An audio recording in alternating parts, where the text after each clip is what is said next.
there, it's Christy with the Chirp YouTube channel. In my most recent video about some resolutions that you can make that will help your child and your family or your classroom, one of the things I talked about was helping your child eat a better diet, have more nutrition and less just kind of filler food without very much nutrition. In this video, I'd like to talk you through some of the ways that you can help your child eat healthier food. It isn't easy, especially for children who have sensory disorders, children who are cognitively delayed, children who have diagnoses of any sort. Food is usually an issue that families just want to get their kid enough calories because they think that that will solve the problem of food. And that is not true.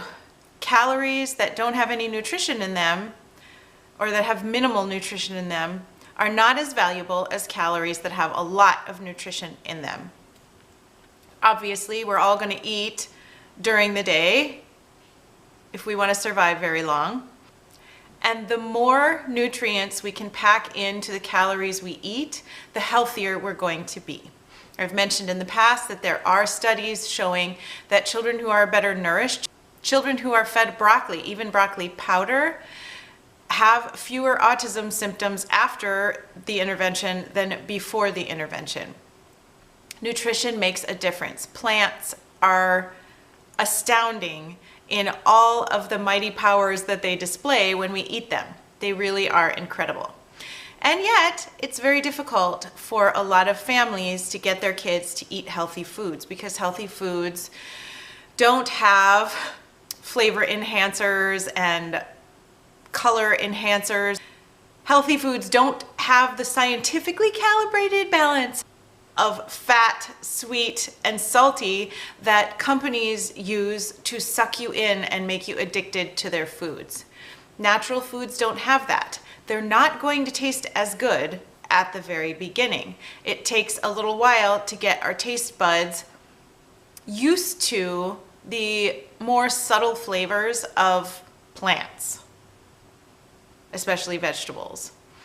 However, the very cool thing is, I learned very recently that, let's say that I eat a bunch of greens, a big bunch of, actually this is not a story, this is the truth. Every morning I make a smoothie, I put the ice, I put the frozen cherries, sometimes some other frozen berries, I put banana or sometimes 2 bananas if they're small, I put almond milk, and I fill up the rest of the blender with spring greens, organic spring greens, which is a mix of sort of baby different kinds of greens. Okay, the first time I drink that smoothie, it might taste a little bit bitter because I'm not used to the taste of those greens. But what happens as your body adjusts is that your body recognizes the nutrients coming in. It says, I didn't initially like the taste of those greens, but the more you do it, the more it realizes that those greens have more nutrition than anything else that you could consume.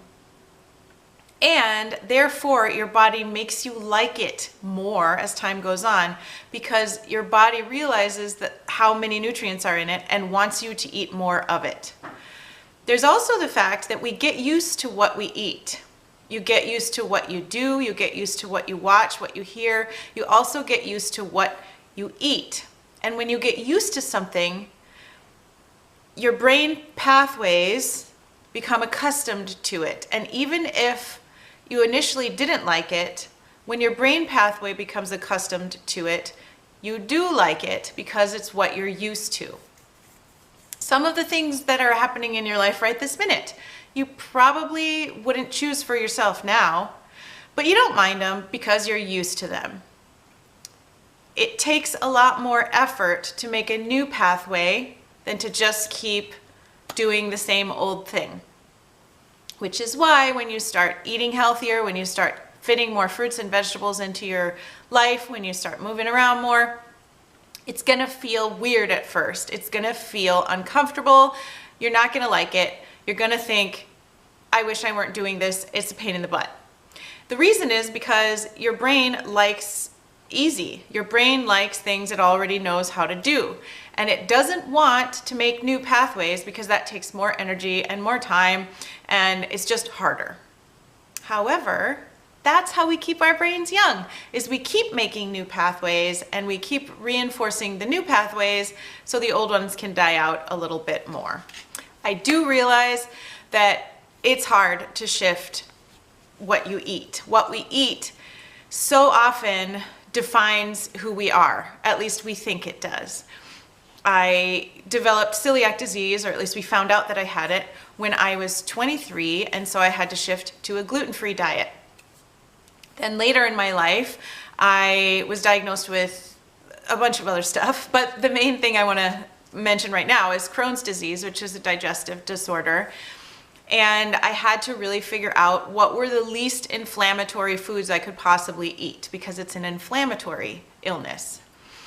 And of course, plants, especially vegetables, are the least inflammatory foods possible. And so I shifted to a plant-based diet.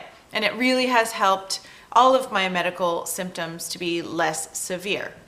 So I understand how hard it is to shift my own way of eating, and I understand that it's difficult to help children transition to a healthier way of eating also.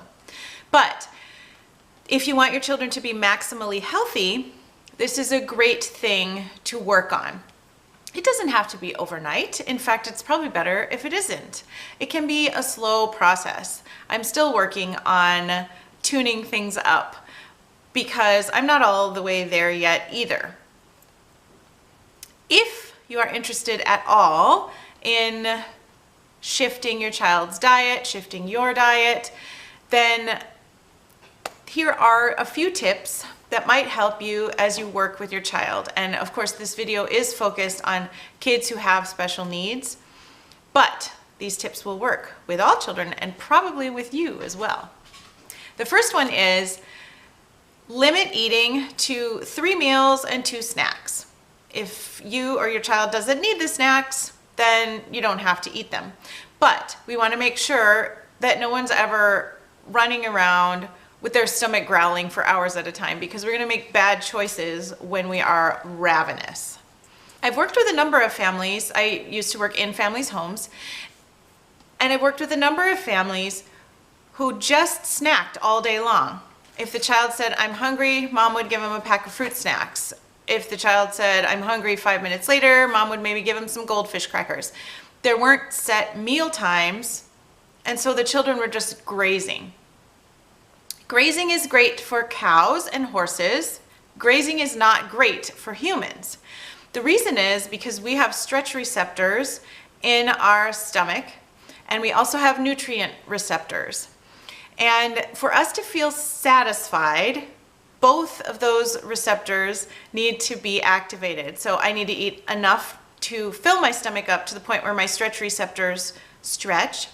And I also need to have enough nutrients in the food I'm eating to trigger the nutrient receptors, meaning that I cannot eat a stomach full of grass and be satisfied. My stomach might feel full, the stretch receptors might have been activated, but there isn't enough nutrition in that stomach full of grass to make me feel full. So a bowl full of lettuce is never going to do it.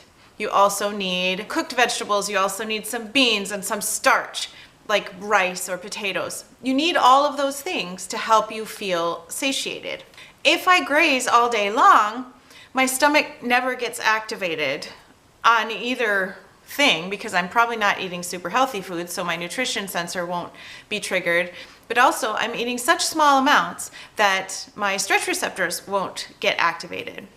We need to eat to satiation a few times a day in order to be maximally healthy. This is why across the world there are meal times.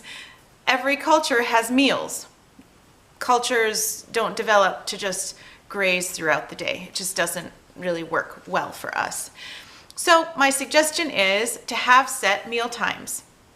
If your child is not in school yet, you have breakfast, you have lunch between 11 and noon, you have dinner between 5 and 6. And in between maybe just in the morning, maybe in the afternoon, depends on the age of your child, but do your research on that. It depends on the age of your child and how many calories your child needs, how much nutrition your child needs, and what exactly your child's eating. Offering the snacks is a great idea, but if your child doesn't need them on any particular day, then you don't need to really worry about that, because kids' hunger and fullness mechanisms are not usually screwed up yet like ours are. So you can most of the time trust them.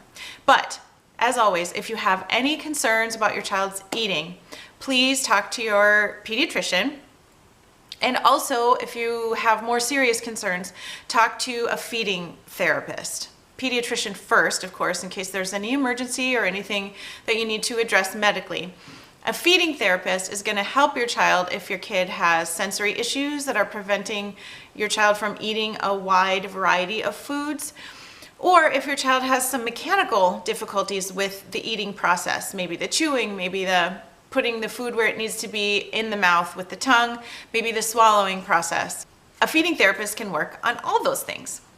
If your child complains of being hungry between the snack time and the meal time, there isn't that long to wait in between. So say something like, we're gonna have dinner in 1 hour, so let's play with trains until then. Distract your child from that sensation of hunger. It might just be because your child is used to grazing all the time and needs to get used to set meal times. Give this process some time. It does take a little while to get used to any new routine, as I mentioned before. My second tip is provide only healthy options. You don't want to give your child a choice of corn chips and an apple, because every human being wants to eat food that is calorically dense, that doesn't require very much energy output to eat, and that brings as much pleasure as possible. The corn chips, with all the cheese and the salt and the fat and all of the yumminess, all in one little package that doesn't take very much work to chew and digest, is going to always seem more appealing to a human being than an apple, which is in its natural form, which needs chewing, which has more requirements along the lines of digestion. The food that is more processed is always going to seem more appealing to a human being. We have to teach our kids that healthy food doesn't seem as appealing most of the time, but the long-term benefits are much, much better. And honestly, we have to teach ourselves that too, because I prefer to eat chocolate rather than fruit. I would much rather eat tortilla chips or potato chips than I would eat brown rice or almonds. And yet, those things that are in their more natural state are healthier for us. And we need to help teach our kids that. So at snack time, we don't give an option of tortilla chips, except in very rare circumstances. Regularly, usually, most of the time, we give options of fruits and vegetables, maybe celery with hummus, or carrots with hummus, or apple with some nut butter. We give options that actually are going to supply nutrition that our children need. Their little brains are forming. They are growing themselves, and every piece, every cell in our body is made from what we eat.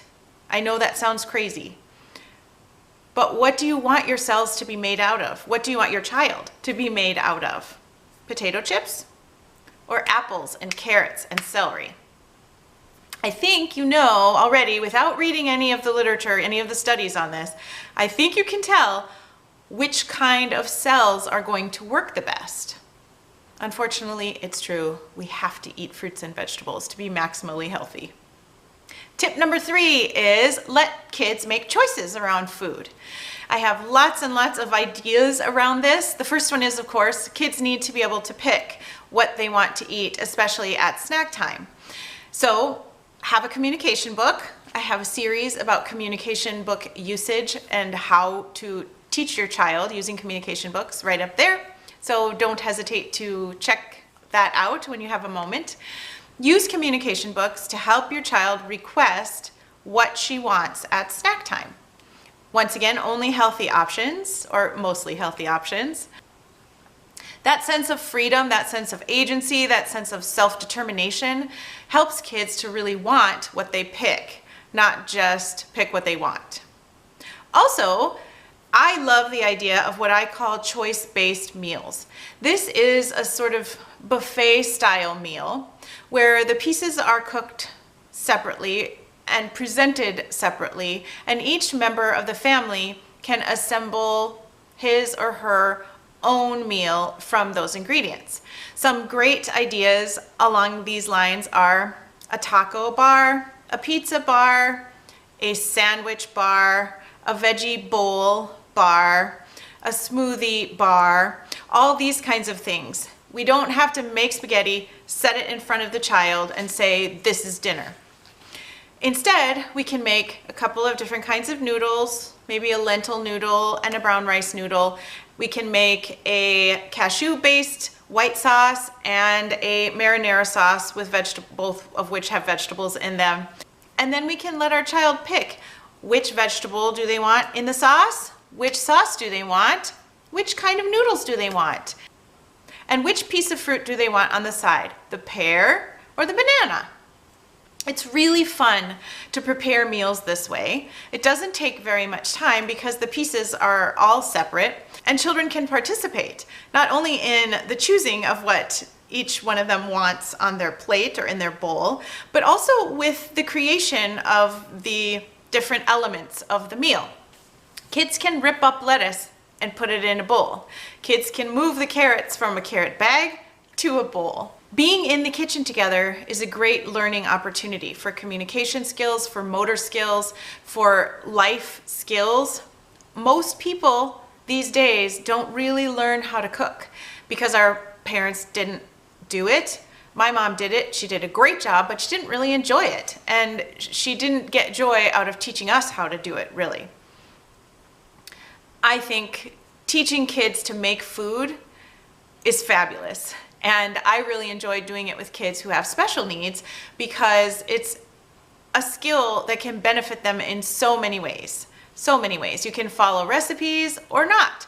The more flexible you can be in creating these sort of choice-based meals, the easier it is for kids who have very strict preferences to maybe branch out a little bit. Maybe they'll try a little bit of that zucchini in their pasta sauce. Maybe even a mushroom, just because they got to choose it themselves. I don't recommend that you have pasta and vegetables and sauces and that you don't require that your children take any of the vegetables. There should be rules around that, okay, here are the elements of our meal tonight. You have to take at least 2 vegetables, you have to take at least 1 sauce, and you have to have 1 kind of pasta. Those are the rules, but then the kids can decide which ones they are. Maybe they get to choose one fruit or the other fruit, or they can pick both, but they can't have 0 fruit. They have to have at least 1. So you can create rules, you can even create visuals. So you can have a little poster of each meal that you regularly create using this method, and it can say grain maybe or starch, and then they get to pick pasta, or they get to pick, if it's a belly bowl, a happy belly bowl, they might pick brown rice, or they might pick quinoa, or they might pick millet, or whatever your choices are. And then maybe they have to choose a bean, and they can choose black beans or pinto beans, and then they have to choose 2 vegetables out of the 5 that are available. They have to choose a sauce, and then they can choose something special to go on top. I don't know, maybe sesame seeds. So you can make charts that help explain the process to kids and help get them more excited about the choices that they get to make. The more choices kids get to make, the more invested they feel in the process, and the more willing they are to eat what they've created. It's always a good thing when kids are excited to eat what they made, and it's a healthy thing. Also, give your kids choices about other meals besides just family meals. So perhaps every night before bed, you allow your children to, you have a little chart with 5 lunch options and 5 breakfast options, and your child has to pick one lunch and one breakfast. This once again gives kids the feeling that they are powerful in their own lives and that their decisions actually matter. We want that because we want our kids to be making more decisions, not to just sit back and let other people make all their decisions for them. Once a week, you might allow your child to pick which choice-based meals you're going to make that week. Maybe you just pick 3 because on the other nights of the week you have leftovers, or maybe one night a week you go out to a make your own pizza place or whatever the case is. Have your child help you pick which meals those are. Maybe you're going to have a taco bar night, and you're going to have a happy belly bowl night, and you're going to have a pancakes or waffles for dinner night.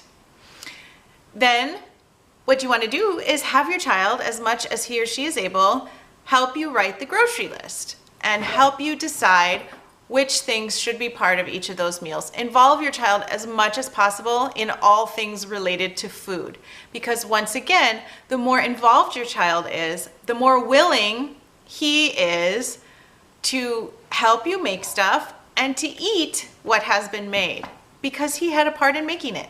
Things taste really good when we are proud of having made them. My 4th tip is try at least one new thing a week. If you've never tried jicama, get some jicama. Eat it with cinnamon and sugar on top. Eat it as the thing that you dip in hummus. Eat it plain. It's very tasty. Every week, if you try a new food, you will have tried 52 different foods by the time 2020 arrives, and that's a lot. Of course, you will skip weeks on vacation or whatever the case may be, but it's a great idea to keep exposing your child to more and more healthy foods. Walk through the produce section. Ask your kid, what should we try this week? There are so many interesting foods. Ask your child, should we pick this beet or should we pick this pear? I've never seen a purple pear before. Get excited about the options. Try them in a variety of different ways. Try them a number of times. Kids need to be exposed to new things lots of times before they actually like them. So keep on exposing kids to new things. Keep on exposing yourself to new things. We need to keep on practicing our openness to change in life, because sometimes we get to a certain age, we know what we like what we like, and we don't want anything else. That is not going to keep us very open and creative and excited about life. So help yourself too by continuing to try new things. Sort of as a bonus here, I want to say, have lots of sauces and dips available. My favorite are barbecue sauce, ketchup, teriyaki sauce, sort of a spicy chili sauce or a sweet chili sauce, and hummus, of course, and then a tahini maple syrup and lemon stirred up dressing, which is really great on salads or vegetables or other things, also on pasta salad. If your child needs a little help experimenting with a new vegetable specifically, then try a dip station where you have 5 or 10 different sauces and you decide which one you like the best with that particular vegetable. Kids like to experiment. They like to vote and to decide what they like. And if we can provide them the opportunity to experiment with healthy foods, then we are doing a great job encouraging them to like those foods more in the future. My 5th tip is, if you have been eating out a lot or using lots of packaged foods to feed your family or yourself, then switch slowly to a homemade version of that meal. If you've been eating a lot of burgers out, then maybe one weekend you try a batch of black bean and rice burgers. It's gonna be cheaper, it's gonna be healthier, and probably equally tasty. A lot of the meals that we get out are filled with excess fat, excess salt, excess sugar, and so it does take a little while for the homemade version to taste as good. So sometimes you might notice that you don't like it quite as much. But just remember, you're doing something wonderful for your own health, for your children's health, for your family's health. And you're trying something new, which is wonderful. Even if you don't end up keeping that recipe in your rotation, it was worth a try because you learned something new. You learned you didn't like that recipe. I have about probably between 50 and 75% success rate with new recipes, maybe closer to 50, but I'm picking them better now, so now it's a little bit higher. But recipes don't always work out. They don't always taste good. They don't always fit my unique preferences. Sometimes they're too spicy, sometimes they're too bland, sometimes the ingredients don't mesh right for me. But the more I try, the more recipes I find that I really do like. I will leave a list of my favorite recipes down below. They are healthy, they are plant-based, and they will fill you and your family with lots of nutrition all in one meal. And from my perspective, they taste really good also. To close out this video, I want to say that once again, please get help. If your child is losing weight, if your child is not eating, if your child is crying around food, please first check with your pediatrician or go to the emergency room if it's really serious, and then get a referral or find a feeding therapist. Sometimes feeding therapists are speech language pathologists, sometimes they are occupational therapists. Some of those are teams that work together, one of each. It doesn't matter to me what kind you find, as long as you find someone who's going to help your child. Nutrition is a huge deal. Without proper nutrition, little brains cannot grow properly, cannot learn properly, cannot focus properly. So I'm really proud of you for watching this video, for taking on some new challenges, and for thinking about the ways that you might help your own self, your own family, your own child to develop in a better way with excellent nutrition. I hope you have a wonderful day. I'll see you in my next video. Bye.